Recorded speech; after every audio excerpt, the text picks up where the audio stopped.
باللہ من الشیطان الرجیم بسم اللہ الرحمن الرحیم وبہ نستعین وہو خیر ناصر و معین۔ آج ہم پیغمبر اکرم اسلام کی سیرت طیبہ کا ایک انتہائی اہم پہلو جو ہے اس پر بات کرنے جا رہے ہیں۔ آپ جانتے ہیں کہ خداوند متعال نے اپنے حبیب کو پیغمبر اکرم اسلام کو اسوہ اور رول ماڈل کہا ہے بشریت اور انسانیت کے لیے۔ سورہ احزاب کی 21ویں آیت میں ارشاد ہوا وَلَقَدْ كَانَ لَكُمْ فِي رَسُولِ اللَّهِ أُسْوَةٌ حَسَنَةٌ۔ اسوہ حسنہ، نمونہ عمل، رول ماڈل، یعنی ایک پرفیکٹ انسان، ایک کامل انسان جس کی زندگی کا ہر پہلو کامل ہے اور جس میں کسی قسم کا کوئی نقص اور عیب اور خطا نہیں پائی جاتی۔ اور اتفاق سے یہ پرفیکٹ اور کامل انسان ہونے کا دعویٰ صرف اسلام نے کیا ہے اور کسی دین اور مذہب نے اپنے کسی پیشوا کے بارے میں ایسا دعویٰ نہیں کیا۔ اور ہم یہ بھی سمجھتے ہیں کہ پیغمبر اکرم اسلام کی سیرت طیبہ ایک دائمی ضرورت ہے انسانیت کی، قیامت تک آنے والے تمام انسانوں کے لیے ضروری ہے کہ وہ فالو کریں پیغمبر اکرم اسلام کی پاکیزہ سیرت کو۔ اور خاص طور پہ آج کے اس دور میں جب فتنے ہر طرف سر اٹھا رہے ہیں، جب ہر طرف دشمنان اسلام آئے دن اسلام کے خلاف مسلمانوں کے خلاف سازشیں کر رہے ہیں، تو اس زمانے میں بہت زیادہ ضرورت ہے حضور صلی اللہ علیہ وآلہ وسلم اور ائمہ ہدیٰ علیہم السلام کی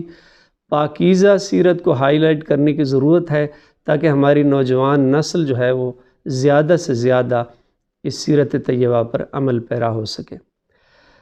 پیغمبر اکرم اسلام کی ساری زندگی ویسے تو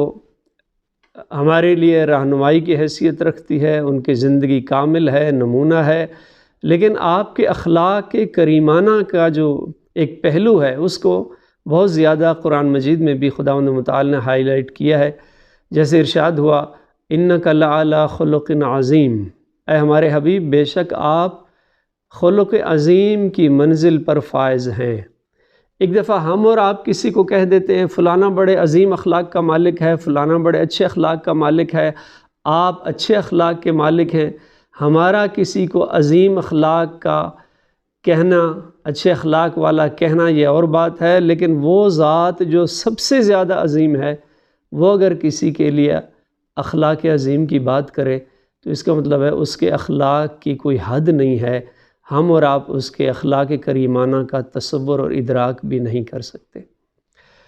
بس ایک واقعہ اسی حوالے سے پیغمبر اکرم اسلام کے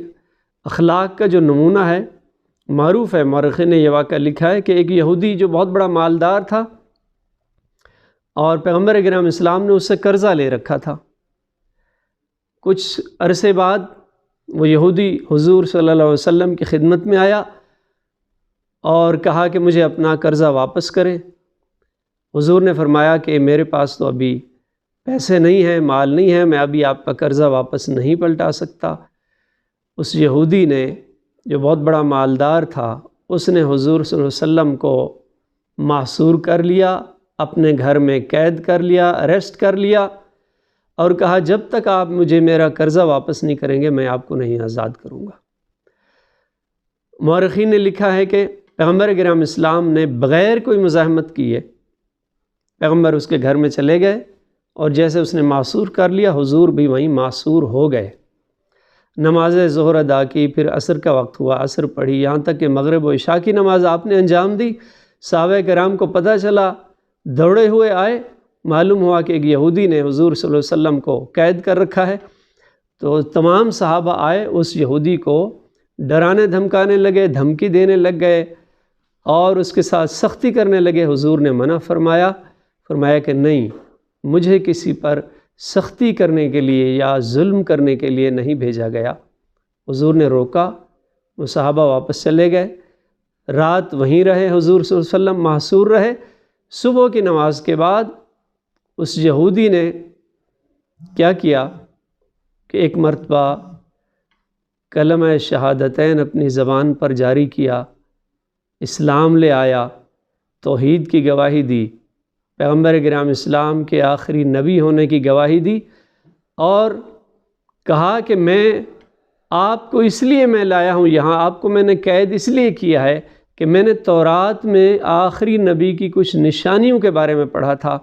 میں نے پڑھا تھا کہ آخری نبی کی نشانیوں میں سے ایک یہ ہے کہ مکہ میں اس کی ولادت ہوگی، مدینہ کی طرف وہ ہجرت کرے گا، وہ زبان میں انتہائی نرم ہوگا، نرم زبان ہوگا، اس کے زبان میں شدت اور سختی نہیں ہوگی، کبھی وہ غصے کے ساتھ دوسرے کے ساتھ برتاؤ نہیں کرے گا، اور میں نے یہ ساری صفات آپ کے اندر پائی ہیں، اور میں آج اس کا اظہار کر رہا ہوں کہ آپ خدا کے آخری سچے اور برحق نبی ہیں۔ اب دیکھیے اس سے کیا ہمیں سبق ملتا ہے۔ اس واقعے سے جو مختصر واقعہ ہے، 3-4 اہم نکات ہیں جس کی طرف ہماری توجہ ضروری ہونی چاہیے۔ پہلا یہ ہے کہ دیکھیں پیغمبر اکرم اسلام کے معاملات، مالی معاملات، لین دین صرف مسلمانوں کے ساتھ نہیں تھے بلکہ غیر مسلموں کے ساتھ بھی آپ کے معاملات رہتے تھے۔ دوسری بات،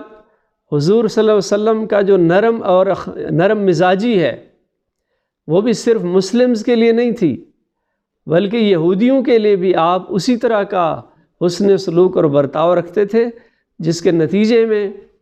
اسی اچھے اخلاق اور حسن اخلاق کے نتیجے میں جو سب سے بڑا دشمن تھا آپ کا، وہ سب سے بڑا دوست بن گیا اور اسلام قبول کیا۔ تیسری بات کہ صحابہ کرام نے جب سختی سے پیش آنے کی کوشش کی، ڈرایا دھمکایا، تو حضور نے منع فرمایا۔ شدت پسندی اچھی چیز نہیں ہے، صحابہ کرام کو روکا کہ نہیں، کوئی جبر نہیں ہے دین میں، لا اکراہ فی الدین۔ اور چوتھا جو نقطہ ہمیں ملتا ہے کہ حضور صلی اللہ علیہ وسلم نے یہ ثابت فرمایا کہ جو کردار سے تبلیغ ہے وہ زبان سے تبلیغ کی نسبت بہت زیادہ ایفیکٹو اور مؤثر ہے۔ دوستو، آج ہمیں بھی اسی سیرت طیبہ پر عمل کرتے ہوئے اخلاق کریمانہ جو حضور نے جس طرح سے حسن سلوک کیا یہودی کے ساتھ، اسلام کے دشمن کے ساتھ، آج ہمیں بھی غیر مسلموں کے ساتھ وہی نرم مزاجی، حسن سلوک اور اچھے اخلاق کا رویہ اختیار کرنا چاہیے۔